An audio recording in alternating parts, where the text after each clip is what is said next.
गोजोनथाव खौरां बर'नि आंगोथार गोथाव ओंख्रि जानो मोजां मोनग्रा रायजो राजाफोरनि थाखाय गोजोनथाव खौरां।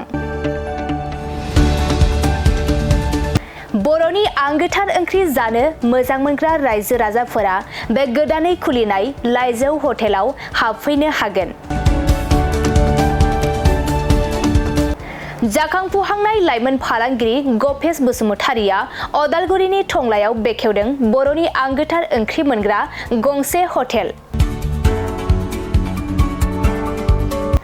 अदालगुरि जिल्ला टंलानि मिउनिसिपाल बर्ड मावख'नि साखाथियाव गोदानै बर'नि गोग्गो जानाय आदारनि गंसे लाइजौ मुंनि हटेल बेखेवदों।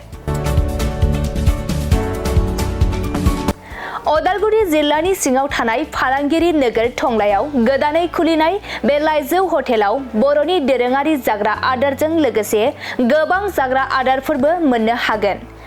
गोदानै बेखेवजानाय बे लाइजौ हटेलाव अमा बेदर, बोरमा, लकेल ना, साम', नारजि, अनला खारै, थास', मैथा आरो नाफाम आरो गोबां आइटेमफोरखौ मोननो हागोन।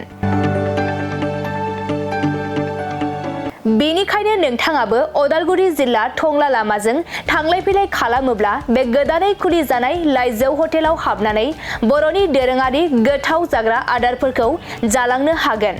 आरो नोंथाङा नैबे 9101758967 जानबुं नम्बरनि गेजेरजों खौरां लाहरनानै आबुङै मिथिना लानो हागोन।